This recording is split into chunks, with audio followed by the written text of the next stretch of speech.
네, 반갑습니다. 24시 스텝업 황대근입니다. 자, 오늘 시간은 조선 데일리 뉴스입니다.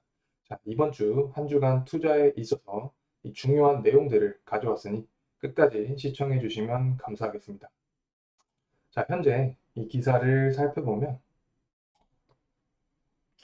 조선주의 이 투자 전망에 대해서 굉장히 낙관적으로 평가를 하였는데 그 이유는 이 LNG, 카타르 LNG 발주로 인한 이 대규모 수주 계약이 이 조선 업체에 이 돈을 버는 사이클 주기를 길게 가져가게 할 것이다.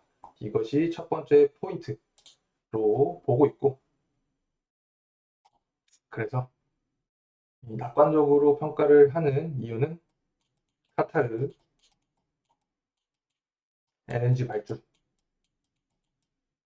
이 대규모 수주 계약이 사이클 주기를 길게 가져갈 것이다. 자, 그리고 제가 계속 강조해서 말씀드렸던 이 수주 잔고의 증가로 인한 공급의 제한, 그리고 이로 인한 신조성가 지수의 상승. 자, 이 상황. 결국 수주정보 증가. 이는 공급 제한으로 이어지고 결국 신조성가 지수가 상승한다. 이는 당연히 국내 선사들에게는 호재로 작용할 수밖에 없겠죠.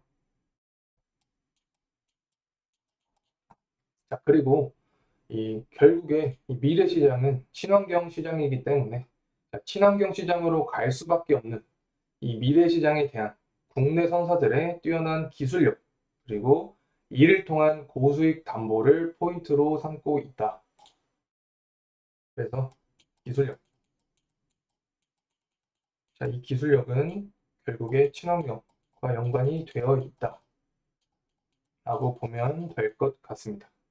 자, 그래서 앞서 설명해준 이 내용들을 바탕으로 현재 이 조선주에 대한 기대감이 높아지고 있는 상황입니다. 그래서 이 기대감으로 ETF, 조선주 ETF 역시 출시가 되었는데 이는 SOL, 조선 탑 3라는 이름으로 출시가 되었고, 자, 이는 국내 5대 조선사 그리고 기자재 기업 8종목을 담고 있어서 국내에서는 유일하게 조선업에만 집중해서 투자할 수 있는 ETF라는 특징을 갖고 있습니다. 자, 구성 종목을 살펴보면 이렇게 하나오션, 삼성중공업, 그리고 한국조선해양, 현대미포조선, 그리고 현대중공업까지 이 비중이 80% 이상이고, 그 외로는 HSD 엔진, 한국화법, 태광, 성광밴드, 그리고 동성, 화인텍, 결국 기자재 기업까지 포함이 된 거죠. 그래서 총 13종목에 투자를 하고 있다라고 보면 될 것 같습니다. 자, 여기 구성된 종목들은 제가 대부분 분석을 해드렸기 때문에 궁금하신 분들은 제 영상을 참고하시면 감사하겠습니다. 자, 그래서 이 SOL 조선 탑3 플러스 ETF는 LNG, 그리고 LPG,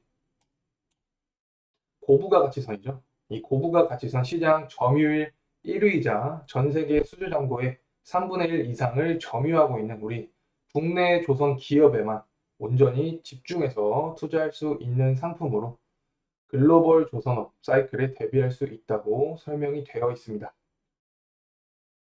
자, 이제는 우리나라 조선업의 리스크에 대해서 말씀을 드려야겠는데,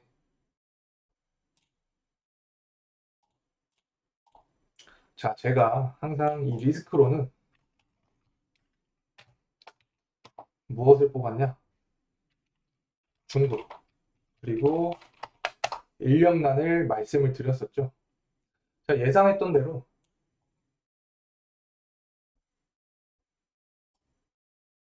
중국은 현재 컨테이너, 컨테이너 선과 같은 이 저가 선박을 통해 발주량을 늘려가고 있고, 우리나라는 이 발주량에 초점을 맞추는 게 아니라 기술력을 토대로 LNG선과 같은 이 선가가 높은 선박을 주력으로 수주를 하고, 그리고 암모니아 그리고 메탄올 추진선과 같은 이 차세대 친환경 연료 및 운반선 등으로 수주 선박을 확대하고 있는 상황이죠. 그래서 이 중국의 발주량이 높다. 근데 이는 저가 선박이다.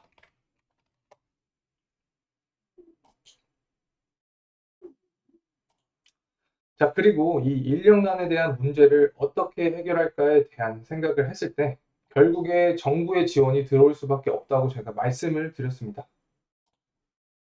자, 인력난. 결국에 정부의 지원 올 수밖에 없다.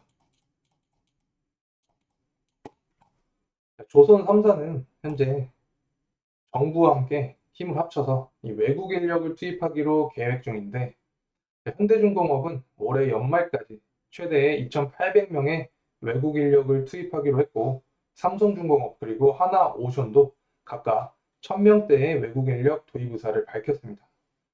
하지만 이 외국 인력을 늘리는 것도 한계가 있겠죠.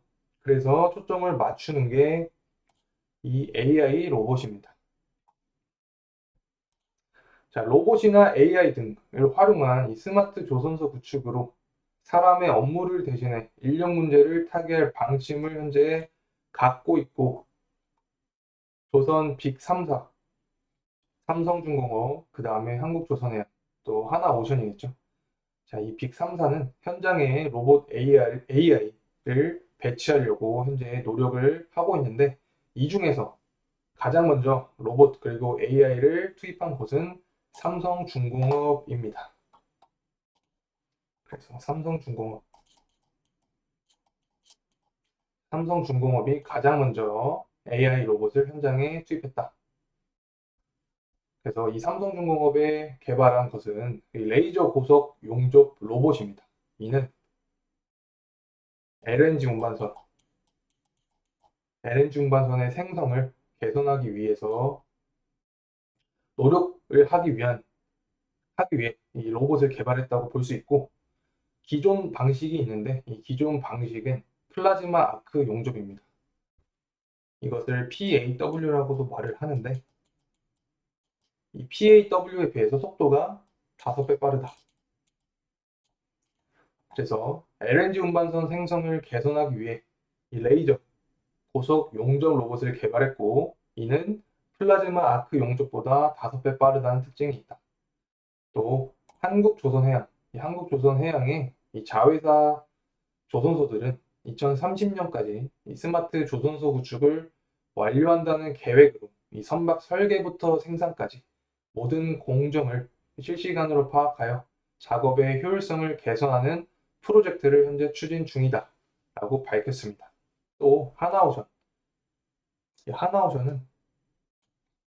탄소 강관 용접 협동 로봇을 개발해서 운영을 하고 있는데, 이 로봇은 선박, 배관, 조정관의 용접이 가능하고 이 작업 시간을 인력보다 약 60% 줄일 수 있다는 특징을 갖고 있습니다. 자, 이렇게 이 조선업에 대한 이 기대감과 그리고 리스크, 그리고 이를 해결하기 위한 대책들을 살펴보았습니다. 자, 결국에 계속 말씀드린 것처럼 이 리스크 측면에서는 중국과 인력난이 계속 나올 수밖에 없습니다. 하지만 중국의 초점은 이 발주량을 늘리는 것이죠. 발주량을 늘려서 시장 점유율을 확보하겠다. 하지만 우리나라는 무엇이다? 이 기술력을 토대로 고부가 가치 이 산업을 만든다. 자, 기술력은 왜 필요하냐? 다가오는 이 조선 산업이 친환경 산업으로 갈 수밖에 없다. 더 나아가서 AI, 자율운항으로 갈 수밖에 없다. 그래서 우리나라는 이 고부가 가치를 창출할 수 있는 기술력을 바탕으로 이 조선업 산업을 진행하겠다라는 초점을 갖고 있고, 또 다른 문제는 인력난이었죠, 인력난. 자, 이 인력난은 이 조선업이 불황일 때 이 고급 인력들이 다 다른 데로 이동을 했기 때문에 발생을 하였고, 이 인력난을 해결하기 위해서 외국인 노동자를 투입을 하려고 하지만 여기에 한계가 있다. 그래서 이 로봇 AI를 개발해서 이 인력난 문제를 해결하려고 한다. 그래서 로봇 AI를 개발하면은 이 생산성의 효율성 문제를 개선을 할 수 있고, 효율성 개선.